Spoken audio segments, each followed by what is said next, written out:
한번 따라하실까요? 성령 충만을 받아야 능력입니다. 크리스천은 어떻게 능력 있는 삶을 살까? 저는 세 번째로 성령 충만을 받아야 능력 있는 삶을 살게 된다. 기독교는 신비의 종교입니다.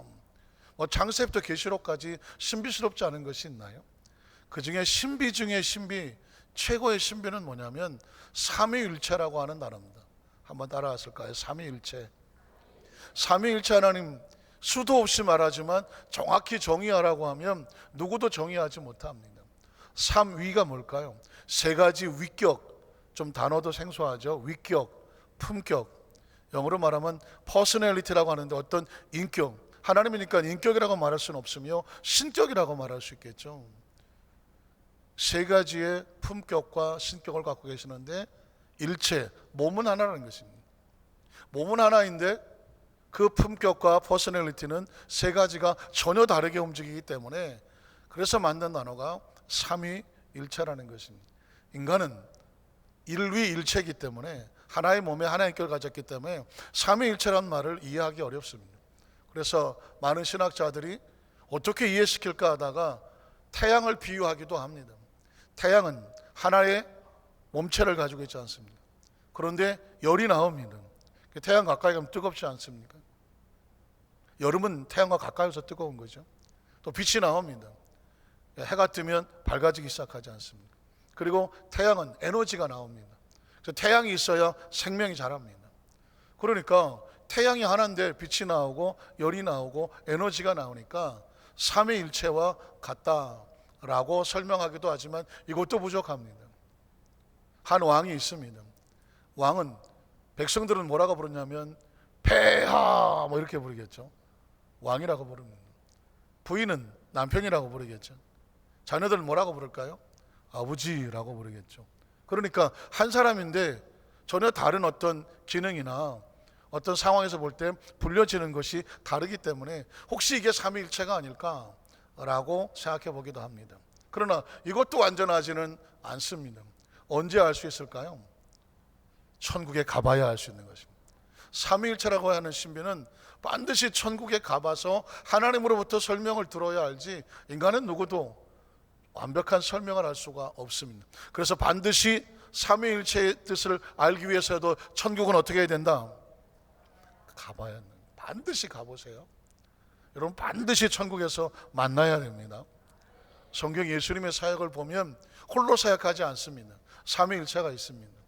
예수님께서 세례를 받으실 때, 침례 받으실 때도 하늘문이 열리면서 성령이 비둘같이 그에 임하시고 하나님 아버지의 소리가 내 사랑하는 아들이요 내 기뻐하는 자다.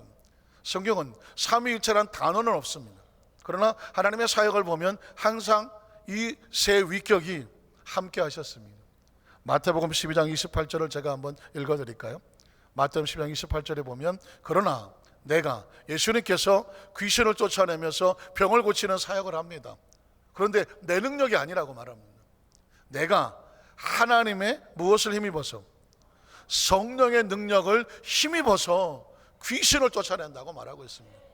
그러니까 예수님조차도 자신의 어떤 능력이라고 자랑하지 않습니다. 내가 하는 사역은 아버지의 사역이고 아버지의 뜻이며 하나님의 성령이 함께 하신다. 성령의 능력을 힘입어서 귀신을 쫓아내는 것이면 어떻게 될까요? 그래야 그곳에 하나님의 나라가 이미 너희에게 임하였느니라. 그러니까 예수님의 사역은 철저하게 성령의 권세와 권능을 가지고 하셨습니다. 이 이야기는 뭐냐? 크리스천도 마찬가지입니다. 우리에게 필요한 것은 예수 이름으로 구원을 받았지만 무엇을 힘입어서? 하나님의 성령의 능력을 힘입어서 귀신을 쫓아내고 하나님의 나라가 임하게 해야 되는 것입니다. 우리는 첫 번째로 이 성령의 능력을 알아보기 위해서 찾아보니까 하나님이 창조 사역할 때, 창조의 사역을 할 때도 성령님이 함께 하신 것을 볼 수가 있습니다. 첫째로 하나님의 성령은 언제 하나님의 창조 사역 속에 어떻게 하셨다? 함께 하셨다는 것입니다. 여러분 창세기 1장 3절로 5절을 보면 하나님의 창조 역사가 나타나는데 창조라는 단어도 엄청난 파워입니다. 하나님이 이르시되 빛이 있으라. 파워가 느껴지시나요? 빛이 있을지어다. 누가 이렇게 합니까? 창조주만 가능합니다. 빛의 존재를 창조해내고 그것을 존재하게 할 수 있도록 선포할 수 있는 것은 엄청난 파워예요. 하나님은 파워입니다. 엄청난 파워 권세죠. 빛이 있을지어다 하시니 빛이 있었고, 우리는 학교 다닐 때 빛의 성질 여러 가지를 배우긴 하지만 빛을 존재하게 하지는 못합니다. 왜요? 우리에겐 창조의 능력이 없어요.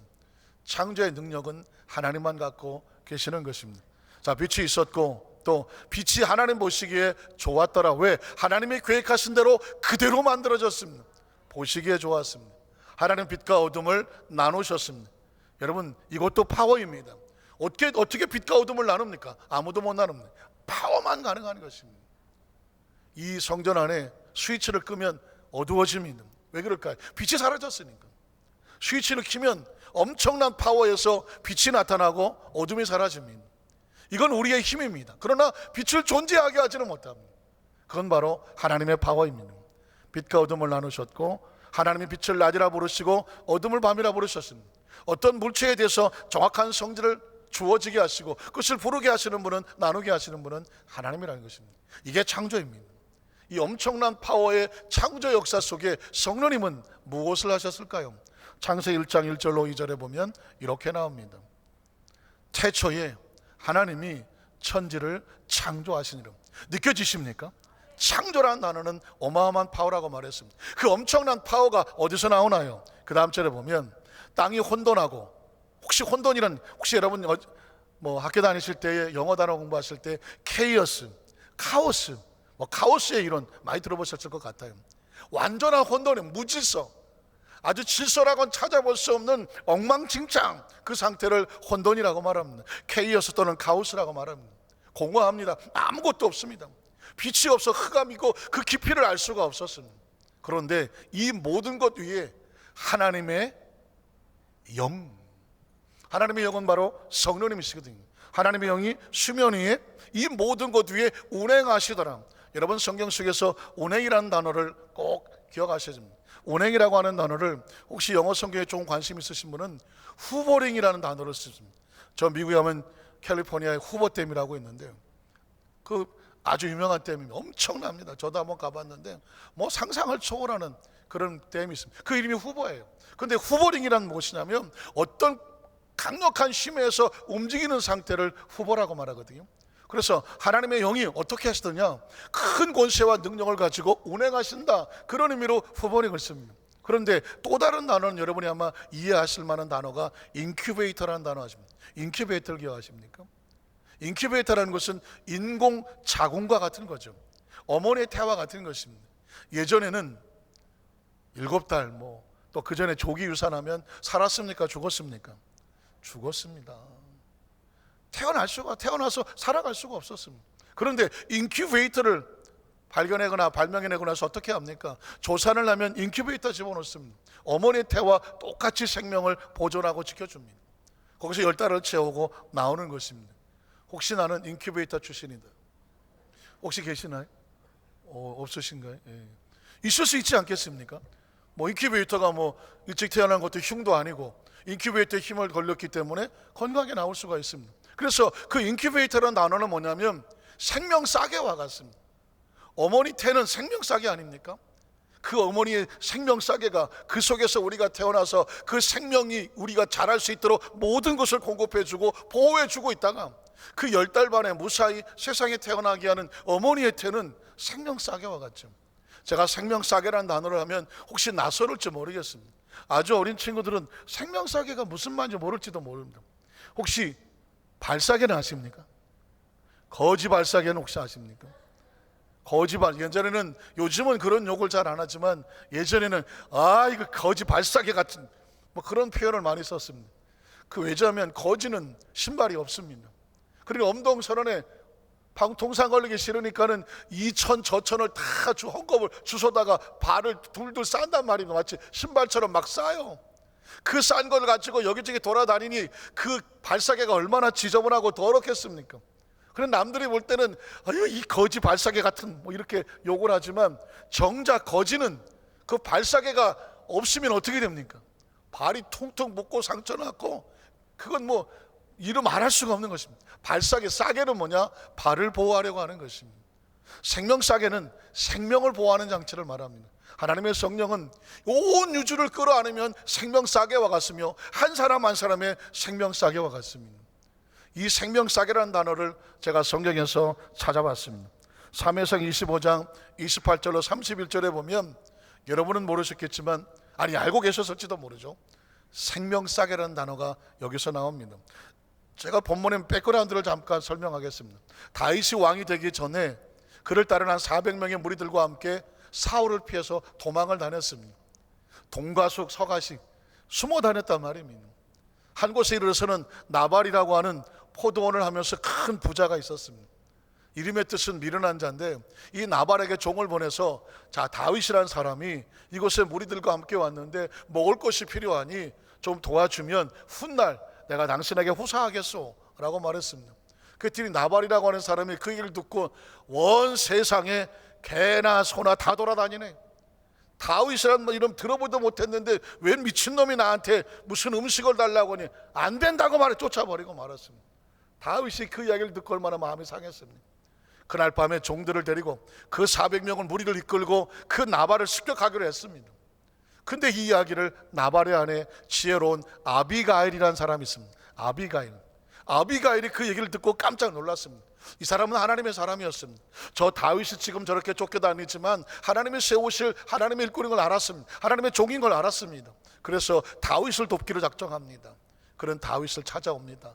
급히 음식을 만들어서 다윗을 찾아와서 무릎을 꿇고 이렇게 말합니다. 내 주인이 다윗을 당신을 못 알아보고 홀대했으니 내가 이 음식을 가져와서 대신 드리기 원합니다. 불쌍하게 여주시고 다음에 당신이 왕에 오를 때 나를 기억해 주십시오 라고 말하면서 이 아비가일이 다윗의 생명을 하나님이 생명싸개로 보호하십니다, 이런 고백을 합니다. 한번 읽어볼까요? 자, 아비가일의 고백입니다. 주의 여종의 허물을 용서하여 주옵소서. 야훼께서 반드시 다윗을 위해서 말한 것은 내 주를 위하여, 다윗을 주라 부르고 있습니다. 든든한 집을 세우시리니 이런 내 주께서 야훼의 싸움을, 지금은 쫓겨다니고 힘든 것 같지만 하나님의 싸움을 싸우고 계심이요, 내 주의 일생에 내 주에게서 악한 일을 찾을 수 없음입니다. 사람이 일어나서 내 주를 쫓아서 내 주의 생명을 찾을지라도 내 주의 생명은, 다윗의 생명은 내 주의 하나님 야훼와 함께 어디에 납니까? 생명싸개라는 단어가 납니다. 성경에 나오는 단어입니다. 생명싸개 속에 쌓였을 것이, 엄청난 선언입니다. 아비게일이 기도하는 한 여인의 모습에 보니까 다윗이 지금 저렇게 힘들고 어렵게 돌아다녀도 하나님이 그 생명을 어떻게 하고 계시다? 싸고 계시는 것입니다. 아무리 어떤 것이 와서 그 생명을 해하려고 할지라도 그 생명을 해하지 못하도록 하나님이 생명세계 속에 보호하고 계시니, 내 주의 원수들의 생명은 물매로 던지듯 야훼께서 그것을 던져버리실 것이다. 야훼께서 내 주에 대해, 다윗에 대해 하신 말씀대로 기억하고 있는 거죠. 모든 선을 내 주에게 행하사 내 주를 이스라엘의 지도자로 세우실 때에 내 주께서 무지한 피를 흘리셨다든지 내 주께서 친히 보복하시든지 함으로 말미암아 슬퍼하실 것도 한 것이 없으니까 내 주의 마음에 걸리는 것도 없으시리니, 다만 야훼께서 내 주 다윗을 후대하실 때에, 나 주의 왕으로 세우실 때에 원하건대 내 주의 여종을 어떻게 하시옵소서 생각하소서 하더라고요. 놀라운 것은 이 아비가일이 다윗의 생명을 하나님이 싸고 계심을 알고 계셨다는 것입니다. 사랑하는 성도 여러분, 우리 생명은 그렇습니다. 연약한 생명이지만 그 생명을 누가 보호하셔야 합니까? 하나님이 보호하시고 감싸 주셔야 돼요. 그게 하나님의 생명싸개라고 말하고, 그것이 인큐베이터인 거예요. 인큐베이터가 우리를 감싸주고 어머니 태가 안아줘야 태아가 살아가는 것처럼 이 땅의 삶도요 다 생명싸개입니다. 지구가 어떻게 사람이 삽니까? 그걸 왜? 대기권이 감싸고 있기 때문입니다. 대기권은 무슨 뜻입니까? 공기층이란 말이죠. 대기는요 지구를 감싸고 있어요. 그래서 이 지구에 사는 사람이 생명을 살아갈 수가 있는 것입니다. 우주도 마찬가지겠죠. 우리가 모르겠지만 우주는 어마어마하지 않습니까? 우주에 엄청난 별들이 있지 않습니까? 그 중에 하나가 지구잖아요. 그 우주가 감싸고 있기 때문에 지구도 존재하는 것이고요, 그 우주를 감싸고 있는 분이 누구예요? 하나님의 성령이라고 말하는 것입니다. 하나님은 이것도 확인하시려면 우리 어디 갈까요? 천국을 가세요. 이거는 4차원의 세계고 영의 세계고 하나님의 세계라서 육신의 눈으로는 몰라요. 우주 끝도 모르겠는데, 지구 밖에도 못 나가봤는데. 지구 밖에 나가봤다, 혹시 계신 말씀 얘기 좀 해요. 우린 거기도 못 나가봤잖아요. 그러나 기억하십시오.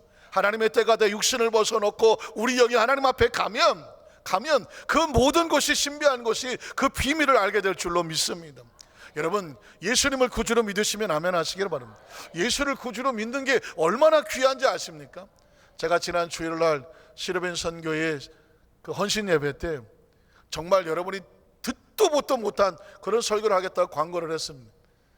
얼마나 오실라나 그랬더니 오실 분은 다 오셨더만. 듣도 보도 못한 설교들이죠. 제가 왜 듣도 보도 못하는 거라냐면, 제가 불교에 대한, 신앙에 대한 여러 가지와 기독교가 제가 비교를 해드렸거든요. 비교 종교학처럼 강의가 되고 세미나처럼 했는데, 주일날 설교에서 조금 방법이 좀 어려워서 제가 헌신 예배 때 듣도 보도 못한 표현이라고 썼습니다. 제가 관심 있는 것은 불교에 대한 관심도 있고 뇌과학에 관심이 있습니다. 그건 왜냐면 도대체 종교 간에 어떤 다른 것이 있느냐 확인하려고 하는데, 이 불교라고 하는 것은 공부를, 강의를 들으면 들을수록 이건 신앙이 아니라는 걸 발견하게 되고, 불교는 그냥 학문이에요. 심리학이고 철학이고 상담학입니다.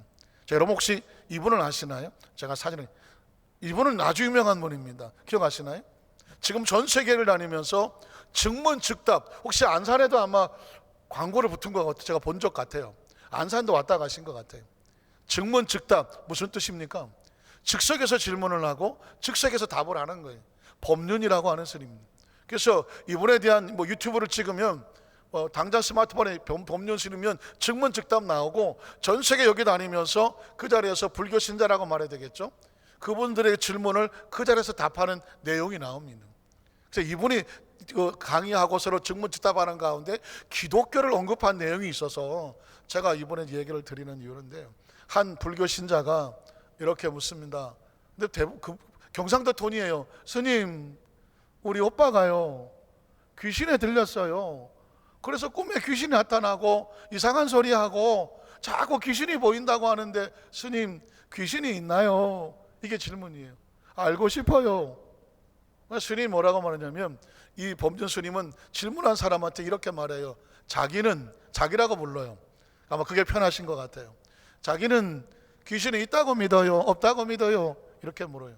그랬더니 그분이, 저는 없다고 믿고 싶어요. 아니, 싶은 게 아니라 없다고 믿어요? 안 믿어요? 없다고 믿어요. 그럼 없는 겁니다. 아니 스님, 우리 오빠는 귀신이 보인다는데 오빠는 귀신이 있다고 믿지요? 있다고 믿어요. 그래서 있는 겁니다. 굉장히 중요한 이야기입니다. 있다고 믿으면 있는 것이고 없다고 믿으면 없는 거라는 것입니다. 그 원리가 뭐냐? 불교에서 들어보셨습니까? 모든 만물이 일체 유심종, 들어보셨죠? 모든 일체가 마음에 있다는 것입니다. 그러니까 마음에 있다고 생각하면 있는 것이고 없다고 생각하면 없는 거다는 겁니다. 그런데 이분이 집요해요. 아니, 그런 것 말고 확실히 스님이 귀신이 있다 없다 말해주세요. 그랬더니, 아하, 있다고 믿어요? 없다고 믿어요? 없다고 믿는, 그럼 없는 거예요. 그러면서 여기까지는 좋았어요. 그런데 이분이 이런 얘기 하더라고요. 예전에 천주교에서 퇴마의식, 혹시 여러분 천주교 다녀보시면 퇴마사가 따로 있습니다. 그래서 신부님 가운데 퇴마팀이 있어서 귀신을 쫓아내는 퇴마팀이 있습니다. 퇴마의식을 합니다. 불교에서는 천도제인가 뭔가 해갖고 죽은 영혼을 어떻게 한다고 하는 그런 어떤 제법이 있습니다. 그러면서 이분이 말하기를, 천주교에서 신부들이 퇴마를 하거나 어떤 불교에서 천도제를 한다고 하거나, 목사도 나와요.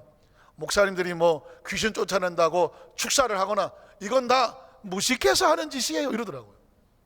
갑자기 제가 엄청 무식해졌더라고요. 이건 다 무식해서 하는 짓을 하는 거예요. 거기서 그렇게 이분이 얘기를 해요. 그래서 이유가 뭐냐? 정신분석학자 프로이트, 융, 혹시라도 관심리학 연구하시는 분들은 프로이트나 융은 아주 전설 같은 사람입니다. 이 사람들이 사람의 정신분석학을 연구해갖고 그거를 드러낸 것인데, 무의식 속에 있는 것이 바깥으로 드러난 여러 가지 어떤 자연현상, 초자연적인 현상, 이런 것에 대해서 분석한 건데, 이 법륜 스님이 프로이트 융에 의하면 귀신이 아니라 사람의 무의식 속에 있는 것이 바깥으로 자연적 초자연에 나타나는 거기 때문에 그건 귀신이 아니라는 것입니다. 그래서 오빠를 데리고 당장 정신과 가서 약 먹이면 귀신이 없어질 테니까 가서 약 먹이라고 말하더라고요. 그때 제가 딱 이 사람의 사고 속에 귀신은 없다고 생각하는구나. 그런데 이해가 가요. 이유가 뭔지 아십니까? 불교 자체가 색즉 시공이에요. 색즉 시공. 어느 영화 제목 가서 야한 영화 제목이 아니에요. 색즉 시공이란 뭐냐? 색이란 색깔을 말하는데 보이는 것들은 시공 없는 거다. 지금 우리가 보는 모든 것들은 사실상 없다는 것입니다. 그래서 당신도 없고 나도 없다는 거예요. 지금 보는 모든 것들이 없기 때문에 지금 여러분과 누구든지 고민하고 염려하는 것, 그게 있다 없다, 실체가 없기 때문에 그러면 고민할 필요가 있어요 없어요? 필요가 없다는 거예요. 그러니까 사람은 심리학적으로 상담학적으로 아무것도 없으니 염려하지도 말고 두려워하지도 말고 절망하지도 마라, 아예 없는 거다라고 끌고 간단 말입니다. 너도 없고 나도 없고 지금 눈에 보이는 우주도 없는 거예요. 그러니 우주가 없으니 창조주가 있겠어요 없겠어요? 창조주가 없지. 전 그렇게 알았어요. 불교는 창조주가 없습니다. 왜? 존재하지 않으니까. 창조주가 없으니 귀신이 있겠어요 없겠어요? 없지. 창조주도 없는데. 그러니 불교는 모든 건, 지금 사람이 느끼는 모든 감정과 기분은 전부 다 어디서 나온 거다? 마음에서 나온 거다. 그러니까 마음을 편하게 가지면 모든 게 편하고, 마음을 편하게 갖지 않으면 모든 게 힘들다. 그러면 이 원리를 가지고 전 세계를 다니면서 강의를 하시는 거예요. 그래서 그분이 이렇게 말합니다. 이것저것 믿지 말고 불교 공부 열심히 하세요. 공부라고 말했습니다. 정확한 얘기가 있습니다. 불교는 공부하는 것이지. 그래서 하나님을 모르는 사람은 그 마음속에 심리학적으로 접근해서 마음을 편하게 갖자고 공부하는 것이지, 어떤 절대주를 섬기면서 신앙을 대상하는 것은 아니라는 것입니다. 기독교는 다릅니다. 기독교는 비우는 종교가 아니라 채우는 종교입니다. 왜냐하면 인간은 비우면 아무것도 없으면 무엇을 합니까? 우리는 하나님을 채우는 종교가 기독교인 것입니다. 그래서 여러분, 두 번째로 하나님은 하나님의 사람들을요 비워서 사용하지 않습니다. 채워서 사용합니다. 하나님의 영을 채워서 사용했다는 것입니다. 2절은 제목이 틀렸습니다. 한번 따라. 하나님의 사람들은 하나님의 영을 채워서 사용하십니다. 할렐루야. 자, 사진 하나를 보내드릴게요. 사진 하나를 보여드리면, 자, 인간은 원래 흙이에요. 흙이요. 동의하십니까? 우리 몸은 흙덩어리인 것을 인정하십니까? 죽으면 어디로 가죠? 흙으로 갑니다. 그래서 흙으로 지어진 것입니다, 사람은. 그래서 아담이라는 이름은 흙이란 뜻입니다. 진흙이란 뜻입니다. 아담, 듣기는 좀 낭만적이지만 진흙덩어리, 그런 뜻이에요. 자, 아담은 진흙이란 뜻입니다. 그런데 인간은 그 안에 루하흐, 하나님의 영, 하나님의 바람, 하나님의 숨결이 들어가서 비로소 인간이 되는 것입니다. 흙덩어리만 가지고는 인간이라고 말하지 않아요. 그 속에 반드시 뭐가 들어가야 될까요? 하나님의 영이 들어가야 돼요. 그러니까 우리 몸은 비우면 안 되는 거예요. 뭐가 채워져야 돼요? 하나님의 영이 채워져야 비로소 인간으로서 생명이 되는 것입니다. 이사야 11장 2절에 보면, 그래서 하나님의 영은 이렇게 나오죠. 이사야 11장 2절, 그의 위에 야훼의 영, 그 지혜와 총명의 영이요, 모략과 재능의 영이요, 지식과 야훼를 경외하는 영이 어떻게 한다? 강림 내려서 임하여 같이 한다는 것입니다. 자, 그리고 하나님께서는 이런 영들을, 하나님의 영들을 하나님의 사람들을 사용하실 때마다 부어주셨습니다. 두 번째 사진 한번 보여드릴게요. 자, 하나님은 사용하신 사람들을 모세, 예언자, 사사, 제사장, 왕, 특별한 사명을 맡을 경우에 하나님의 영을 부어 주셨습니다. 혹시 나쁜 영은 뭐냐? 귀신, 악한 일을 하는 것은 악한 영이 들어가서 이렇게 하는 거죠. 그러니까 이 영적인 존재가 들어가서 사람의 캐릭터를 만들어내는 거죠. 자, 성경을 찾아보겠습니다. 창세기 41장 37절로 42절에 보면 요셉의 이야기거든요. 요셉은 무슨 능력이 있습니까? 스스로 아무런 능력이 없어, 한 진흙덩어리에 불과합니다. 그런데 바로와 그의 모든 신하가 이 일을 좋게 여긴지라. 바로가 그의 신하들에게 이르되 이와 같이 하나님의 영에 어떻게 됐습니까? 감동됐습니다. 차고 받아서 바깥으로 내요. 여러분이 어떤 노래를 들었습니다. 뮤지컬을 보거나 영화를 봤습니다. 감동이 밀려와. 그럼 바깥으로 어떻게 됩니까? 눈물이 나오고, 막 뜨겁고 가슴이 벅차고, 차고 바깥으로 튀어나오는 게 감동입니다. 하나님의 영이 들어오게 되면 그것이 바깥으로 지혜로 나오고, 총명으로 나오고, 모략으로 나오고, 재능으로 나와요. 그걸 바로 가보고 말하는 것입니다. 야, 너와 같이 하나님의 영에 감동된 사람을 내가 찾아보지를 못했다고 말합니다. 출애굽기 3장에 보면 모세 이야기가 나옵니다. 모세도 나이가 80이잖아요. 그냥 인간은 다 흙덩어리에 불과합니다. 출애굽기 3장 1절로 5절에 모세가 그의 장인 미디안 제사장 이돌의 양떼를 칩니다. 나이가 80입니다. 그때를 강야 서쪽으로 인도하여 하나님의 산 호렙에 이릅니다. 아무런 기대도 없었습니다. 늘 그냥 일상생활이었습니다. 그런데 야훼의 사자가 떨기나무는 가시나무입니다. 가운데로부터 나오는 불꽃 안에서 그에게 나타나더랍니다. 나무가 불타는 것은 신기할 것도 없습니다. 그곳에 하나님의 역사가 나타나는 것은 자연적인 현상처럼 보입니다. 그런데 그 다음 절을 보면 그가 보니 떨기나무에 불이 붙었으나 꺼집니까? 꺼지지 않습니까? 꺼지지 않습니다. 떨기나무가 사라지지 않습니다. 이건 뭘까요? 떨기나무에 능력이 있나요? 그곳 함께 하나님의 역사 속에 능력이 있나요? 하나님의 사자에게 능력이 있습니다. 하나님의 영에게 능력이 있는 것입니다. 떨기나무가 사라지지 않습니다. 그리고 다음 절 이에 모세가 이르되 내가 돌이켜 가서 이 큰 광경을 보리라. 떨기나무가 어찌하여 타지 아니하는가. 이건 3차원에 볼 수 없는 사건입니다. 인간의 능력이 아니란 말입니다. 하나님의 능력이 들어와서 그 떨기나무에 불꽃이 계속 타오르게 합니다. 이 떨기나무는 누구를 상징할까요? 모세를 상징하는 겁니다. 하나님께서는 모세에게 메시지를 주고 있습니다. 지금 내 모습이 떨기나무처럼 초라하지, 나약하지, 그러나 누가 임하시면, 하나님의 성령이 임하시면 네 안에서 꺼지지 않는 불꽃이 역사가 나타난다는 것입니다. 이게 모세를 붙잡고 나가서 이스라엘 애굽에서 건져내고 홍해수를 가르고 광야를 지나서 가나안 앞에까지 하게 했습니다. 모세의 능력이 아니라 누구의 능력? 하나님의 능력. 그렇다면 누구도 나도 하나님의 성령 우리 가운데 함께 하시면 우리를 통해서 하나님의 역사가 나타날 수 있다는 것입니다. 이게 메시지예요. 제 목회 패러다임을 바꿨습니다. 미국 선교사에서 목회를 하면서 어느 날 성경을 읽는데 이 구절을 보게 됐습니다. 수도 없이 본 거죠. 그런데 이 구절에서 눈이 떨어지지를 않아요. 떨기나무에 불이 붙었으나 사라지지 아니하는지라. 순간 제 머릿속에 영적인 통찰력이 생기는데 그 마른 뼈다귀 같은 그 마른 나무는 모세를 상징하고 능력이 임하여 되니까 모세를 통해서 하나님 역사가 나타나더라. 그 이후 제 머릿속에 강단에 엎드릴 때마다 제가 늘 그 기도한다고 수도 없이 말하지 않습니까? 저도 여러분과 마찬가지로 우리가 뭐가 있습니까? 낙덩어리에 불과하지 않습니까? 마른 나무까지 같지 않습니까? 우리 힘으로 한계가 있지 않겠습니까? 그런데 불꽃이 붙었으나 사라지지 아니하더라. 하나님의 능력이 우리 가운데 오셔야, 그 역사가 나타나야 우리를 통해 하나님의 역사가 나타날 줄로 믿습니다. 강단에 엎드리면 처절합니다. 하나님, 오늘도 연약하고 부족합니다. 무엇을 말할 수 있겠습니까? 무슨 소리를 한들 여러분이 은혜를 받겠습니까? 무슨 목소리를 잘한들 아이고 목소리 좋다 하겠습니까? 어떤 논리를 정한들 여러분의 그 지혜를 띄움을 말할 수가 있겠습니까? 어떤 설득력으로 표현을 한들 여러분이 가지고 있는 마음에 그 이상을 표현할 수가 있겠습니까? 할 수 있는 건 한계가 부딪힙니다. 엎드려서 기도합니다. 하나님의 성령으로 불꽃같이 임하여 주셔서 말씀이 불이 되게 하시옵소서. 말씀이 검이 되게 하시옵소서. 말씀의 역사가 나타나게 하시옵소서. 말씀을 들을 때 치료의 역사가 나타나고 성령 마음에 희망이 생기고 비전이 생기고 그 말씀이 성령 마음 가운데 불로 임하여 주셔서 한 사람 한 사람 불꽃같이 일어나게 하여 주옵소서. 나도 할 수 있다. 나에게도 역사가 나타난다. 그건 하나님이 하시는 거예요. 여러분, 지금 이 시대 속에서 세월은 점점 식어가고 있습니다. 마지막 때에 믿음을 가진 자를 보겠느냐? 한 사람 보기도 힘들어요. 교회가 점점 식어가지 않습니까? 기도가 점점 식어가지 않습니까? 뭐 딴 거 얘기하지 말고 우리 자신을 돌아봅시다. 나는 점점 기도가 뜨거워지고 있다. 고개 들어요. 나는 점점 예전보다 기도가 점점 식어가고 있다.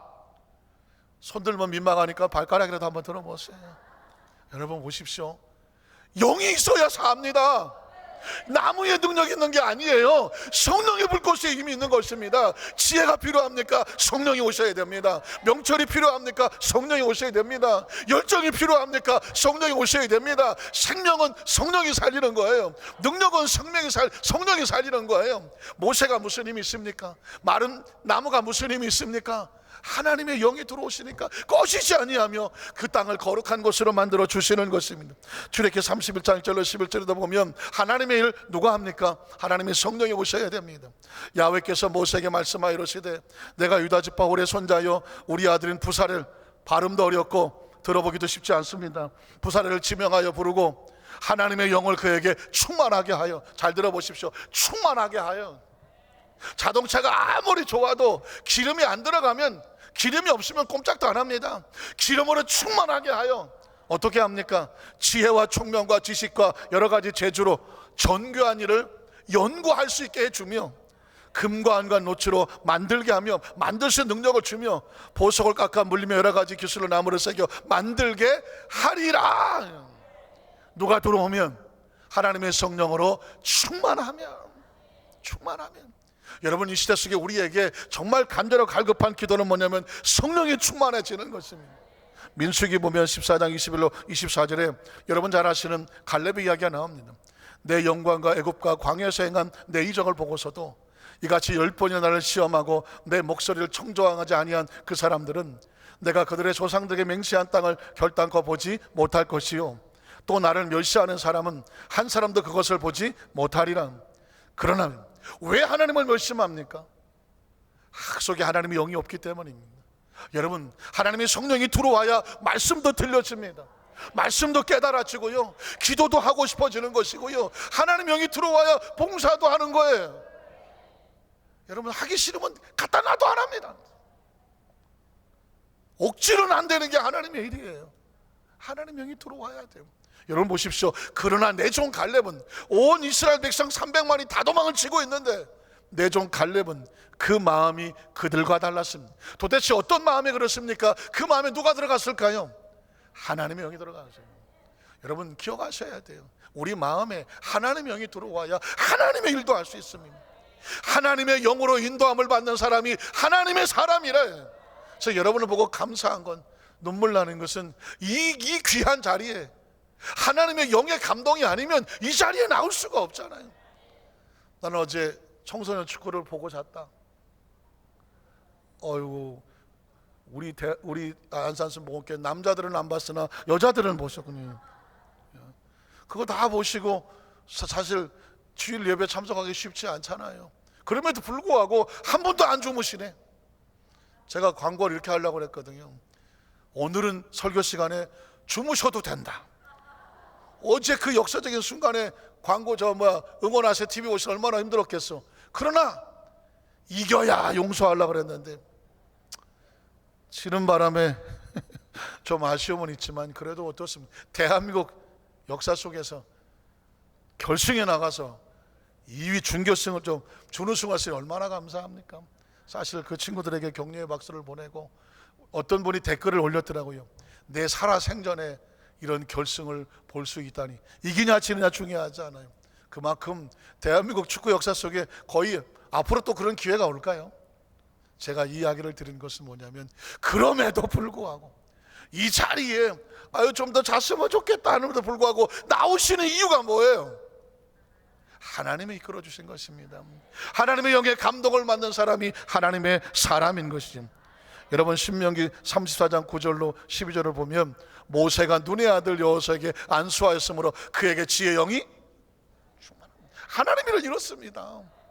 하나님 일은 이래요. 여러분이 예배 시간에 여의도 순복음교회 예배에 참석하여 말씀을 듣는 이유가 뭐냐면 말씀 속에서 하나님의 영이 임하시기 때문입니다. 함께 기도하는 이유도 뭐냐? 기도하는 가운데 하나님의 영이 임하시기 때문입니다. 찬양하는 가운데 하나님의 영이 임합니다. 예배는 하나님의 영이 임하시는 곳입니다. 그래서 여러분 예배를 놓치면 안 되는 거예요. 예배를 사모하는 사람은 그 예배의 현장에 나와서 하나님의 영으로 충만하기를 원합니다. 기름 떨어진 사람의 주의서를 보고 그냥 지나칩니까? 바보 중에 바보 아닙니까? 제가 서울에서 차를 타고 안산에 내려오는데 기름이 거의 빨간불이 들어왔습니다. 가끔씩 객기라는 게 있지 않습니까? 빨간불이 얼마나 갈 수 있을까? 세상 미련퉁이도 이런 미련퉁이가 없는 거지. 빨간불을 가지고 얼마나 갈 수 있을까? 타 봅니다. 가다 보니까 빨간불이 사라져 버렸습니다. 차가 열받아 갖고 예씨 네 맘대로 하라 그래갖고 이렇게 되면 큰일 났습니다. 얼마가 남았는지 알 수가 없습니다. 그럼 안산서부터 서울서 안산 내려오면서 주유소가 어디 있을까? 목가마시 지나서 어디 가니까 본 것 같은데, 뭐 SK인지 뒤에 뭐 있는 것 같은데, 오로지 모든 생각은 어디로 가요? 주유소밖에 없습니다. 주유소를 보는 순간 할렐루야, 갖다 대고 다행히 중간에 만약에 퍼졌으면 세상에 진짜 바보 될 뻔했습니다. 세상에 빨간불 들어왔는데 얼마까지 가냐고 보자하는 사람이 어디 있습니까? 다시 아이고 아버지. 여러분 마찬가지입니다. 여러분의 삶 속에 빨간불이 들어왔는데도 불구하고 에이야 가나 보자 혹시 그러실 수 있지 않습니까? 그래서 3일 예배가 있는 것이고, 그래서 여러분 금요 철야가 있는 거예요. 예배에 참석하십시오. 예배의 초대가 되십시오. 참석하라고 말하지 않겠습니다. 예배의 초대가 되십시오. 그리고 그 자리에 주인공이 되십시오. 그리고 성령으로 충만함을 받으십시오. 왜? 그래야 하나님의 일을 할 수 있는 하나님의 역사가 나타납니다. 요에서 2장 28절 32절에 보면 제가 사진 한 장을 보여드릴게요. 사진 준비됐을까요? 자, 하나님께서 왜 성령을 부어주시는가? 그건 맨 나중에 사진이고, 그거 말고 그 전 사진. 예. 요에서 2장 제가 약간 읽어드릴 거든요. 자녀들에게는 예언하게 하려고 하는 거죠. 젊은이들에게는 이상을 볼 수 있게 하는 것이고요, 노인들은 꿈을 꾸게 될 것이다. 뭘 하면? 성령이 임하시면. 자, 요에서 2장 28절 31절 읽어보겠습니다. 그 후에 내가 내 영을 만민에게 부어주리니 너희 자녀들이 장래를 먹. 성령을 받으면 예언의 역사가 더 나타나. 하나님 깨우쳐준 역사가 나타나. 또 늙은이는, 나이가 나신 분들은 꿈을 꾸는 비전과 꿈이 생겨나며, 젊은이에게는 환상과 이상을 받는. 성령이 들어오면 우리에게 앞으로 나아갈 길을 이끌어 주시는 것입니다. 그 다음 절 보면 그때 또 내가 내 영을 남종과 여종이, 왜냐하면 구약시대에는 아무나 주질 않았습니다. 그러나 하나님의 때가 되면 그때는 남종과 누구에든지 그 영을 부어 줄 것이며, 내가 이적을 하늘과 땅에 베풀노니 곧 피와 불과 연기와 기둥이다. 야외 크고 두려운 날이 이르기 전에 해가 두어지고 달이 핏빛같이 변하려니와 누구든지 야외 이름을 부르는 자는 구원을 얻으리니 이런 나 야외 말대로 시온산과 예루살렘에서 피할 자가 있으며 남은 자 중에 나의 부름을 받을 자가 있을 것이다. 하나님의 영을 부어주셔서 하나님 남겨놓고 쓰시는 사람이 있다는 것입니다. 마지막 세 번째로 예수님의 최후의 명령이 성령의 권능으로 옷 입으라는 거예요. 예수님께서 제자들을 두고 떠나면서 마음속에 있는 비장한 각오가 뭐냐면 내가 간 빈자리를 성령이 채울 거라는 것입니다. 여러분 보십시오. 요한복음 14장 12절 이하에 보면 최후의 만찬은 비장한 자리입니다. 그 비장한 자리에 예수님께서 비장하게 외치는 말이 있습니다. 내가 진실로 진실로 너에게 이르노니 나를 믿는 자는 내가 하는 일을 그도 할 것이요 또한 그보다 큰 일도 하리니 이는 내가 아버지께로 감이라. 너희가 내 이름으로 무엇을 구하든 내가 행하리니 이런 아버지로 하여금 아들로 말미암아 영광을 받으시게 하려 함이라. 내 이름으로 무엇인지 내게 구하면 내가 행하리라. 너희가 나를 사랑하면 나의 계명을 지키리라. 16절 내가 아버지께 구하겠으니 그가 또 다른 보혜사를 너에게 주사 영원토록 너희와 함께. 또 다른 보혜사입니다. 여러분, 저는 가급적이면 여러분에게 성경을 읽어드리기를 원합니다. 왜냐하면 세월이 지나도 사람의 말은 잊혀질 수 있어요. 그러나 하나님의 말씀은 남습니다. 그 말씀이 건설되고 능력이 됩니다. 말씀을 자꾸 눈으로 새겨두십시오. 귀로 들어두십시오. 입술로 고백해 두십시오. 이 말씀이 여러분을 살립니다. 사도행전 1장 4절 이하에 보면 오늘 본문이죠. 사도와 함께 모이사 그들에게 분부하여 이르시되 예루살렘을 떠나지 말고 내게서 들은 바 아버지께서 약속하신 것을 기다려라. 요한은 물러 침례를 베풀어서 너희는 몇 날이 못되어 무엇으로? 성령으로. 오늘 여러분의 머릿속에 의식 속에 사고 속에 성령 하셔야 됩니다. 예수님 마지막으로 하신 말씀도 성령입니다. 성령으로 침례를 받으리라 하셨느니라. 그 다음 절 그들이 모였을 때 예수께 여쭈어 이르되 주께서 이스라엘을 복하심이 이때입니까? 아니 이르시되 때와 시기는 아버지께서 자기 권한에 두셨으니 너희가 알 바가 아니요 오직 성령이 내게 임하시면 너희가 권능을 받고 예루살렘과 온 유대와 사마리아와 땅까지 이르러서 내 증인이 되리라 하십니다. 성령은 우리 가운데 오시면 뭐가 된다? 권능이 된다고 말했습니다. 자, 마지막으로 그림 하나 보여드리고 말씀을 정리하겠습니다. 아까 그 그림을 띄워주세요. 지난주에 보여줬던 그림입니다. 그리스도인 에베소서에 보면 영적으로 무장할 내용이 나옵니다. 지난주에 제가 이 구원의 투구가 얼마나 중요한지, 왜 여기가 무너지면 다 무너진다고 말했습니다. 구원의 확신이 무너지면 다 무너집니다. 이단은 다른 게 아닙니다. 구원이 다릅니다. 구원. 이단은 뭐 여러 가지 얘기를 많이 하지만 예수 그리스도가 구원자라는 사실을 그들은 부인합니다. 또 다른 구원자가 있습니다. 그렇게 말하면 이단인 것이죠. 자, 구원의 투구, 그 다음에 입에는 기도, 믿음의 방패, 의의 호심경, 의에 대한 확신, 진리의 허리띠, 중심, 복음의 신, 이건 다 어디다 쓰는 것입니까? 수비형입니다. 방어형 무기입니다. 적으로부터 나를 보호하는 방어형입니다. 그런데 공격형 무기가 하나 있습니다. 그게 무엇일까요? 성령의 검입니다. 한번 따라 하실까요? 성령의 검. 성령의 검 곧 말씀이라고 말했습니다. 말씀을 끊임없이 목사가 쓰면서 새기고 말씀에 근거하여 기도하는 가운데 성령의 충만함을 받으면 이제는 쳐서 물리칠 수 있는 능력 있는 자가 되는 거죠. 여러분, 하나님의 성령은 창조의 역사 속에 나타났습니다. 하나님의 성령은 하나님의 사람들을 채워서 사용하게 됐고요, 신약시대 예수님은 우리에게 동일하게 말씀합니다. 예수님조차도 하나님의 성령의 능력을 힘입어서 귀신을 쫓아내면 그래야 너희 가운데 하나님의 나라가 임한다고 말했습니다. 오늘 이 시간 여러분 가슴속에 생각 속에 주여 나에게도 성령의 충만한 능력을 충만하게 갖게 하여 주옵소서. 기독교는 머리로 예수 믿고 성경 정도 아는 정도가 아니라 성령 충만함으로 무장하여 영적 전쟁에 승리하는 것입니다. 승리자가 되시기를 주님의 이름으로 축원합니다.